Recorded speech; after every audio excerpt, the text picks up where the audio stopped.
Mga kasayan, meron tayong igagay na nag-comment sa atin. Basahin mo, shoutout mo na rin. Shoutout kay Craft TV Official. Boss, paano ang connection ng wire ng high and low ng headlight? Nawala kasi sa akin nung nilagyan ng switch ng mekaniko ang headlight ng motor ko. Nag-comment siya sa XRM125, paano mag-battery operated ng park light, tail light, headlight. Kasayan, bali ang motor niya ay XRM125. Parehas din siya ng XRM110 ha. Kaya ng XRM110 natin na yun. Parehas din siya ng kulay. Bali, ito siya kasayan. Yung sample natin pang Motorstar. Pero ito para to sa TMX, Motorstar, Skygo, Motoposh, Euro. Pare-pareha sila ng kulay ha. Ito yung kulay ng ating headlight. Ito siya kasayan. Kulay ng headlight natin, low beam, kulay puti.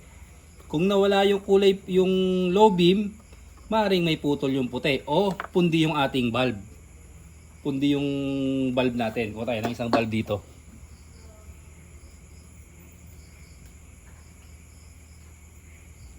Pundi yung low beam ng bulb natin kung sakaling wala. Ngayon kasayin, ito naman kulay blue, ito naman yung high beam. Yung high beam ng ating ilaw.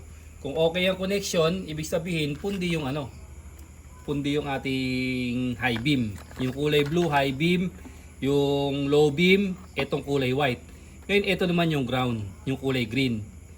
Kung walang ground, ibig sabihin, putol yung ground natin, pares wala yung low beam at high beam ng ating ilaw. Isa sa testing natin. Pakan mo to. Testing natin ha. Ito yung high beam. Ayan siya. High beam natin ha. Tapos, ito naman yung ating low beam, kulay white. Kung may kulay brown, yun naman yung park light natin ha. Yun ang ating park light. Ito. Yan ha, tingnan nyo ha. Pag may kulay brown, park light tayo. Sama na rin natin. Para sa mga TMX, mga Rusi. Pare-pares lang naman sila ng kulay, pares sila ng color coding. Ngayon kasayan, dito sa may ating switch, ito, sample natin yung pang ano naman to, pang Rusi. Pansinin nyo, ito rin yung kulay niya. Kung okay ang connection doon, magduduktong din to sa ating headlight.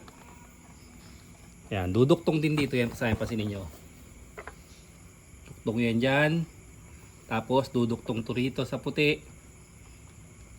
Tapos duduktong naman to sa green.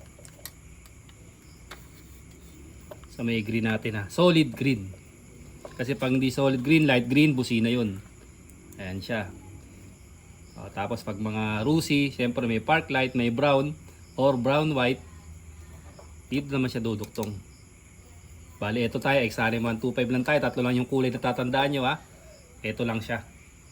Ngayon kasi dahil naglagay siya ng switch, ang sabi nga niya, yung naglagay ng switch yung mekaniko, nawala yung kanyang headlight.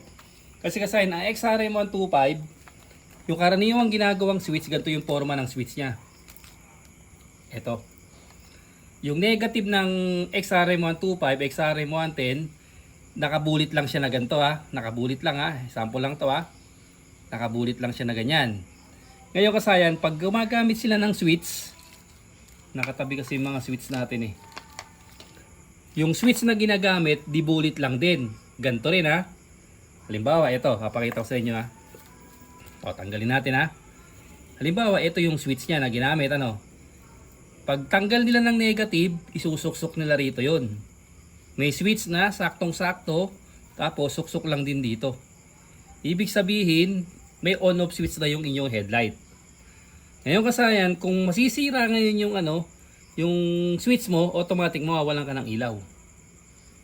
Mawawala ng ilaw yung motor kung sira agad yung switch na nilagay. Ngayon kasayan, buksan mo yung motor mo, makikita mo, babalik mo lang naman yan. Pag hugot mo sa switch, tinanggal mo na halimbawa yung switch, pagduktongin mo lang siya kasi bulit lang siya.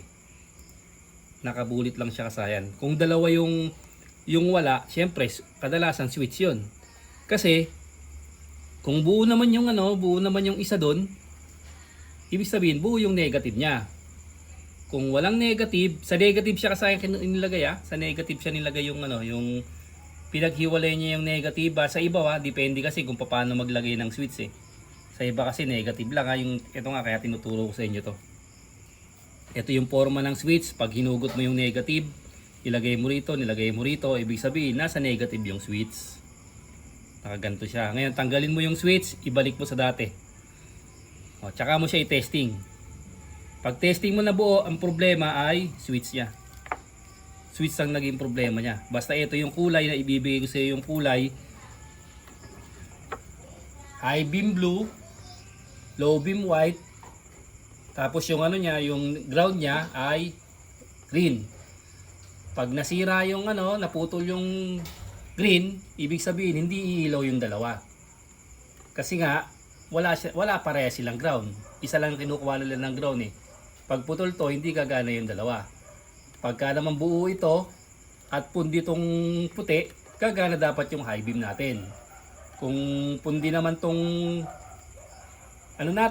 high beam natin, yung puti naman ang gagana. Magpapalitan lang sila kung alin yung meron sa kanila. Pero sa kaso nang nawala, sa tingin ko, sa switch lang yung problema. Basta dito ka lang tututok sa tatlo na to ha.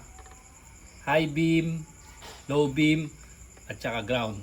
Yun lang ang tutukan mo dyan. Kasi kung yun lang naman ang ginalaw, wala namang ibang connection, hindi naman basta-basta mapuputol yung mga wire nito kung hindi naiipit o hindi na dadaga mga pinagmumulan o kaya naman napupundi o overcharge, nangingitim yung mga nangingitim yung mga wire niya. Pag hindi mo nakuha kasayan, ang gagawin mo lang dyan, mag-comment ka lang uli para magawa natin ng paraan. Hanggang dito na lang mga kasayan. Salamat sa panonood.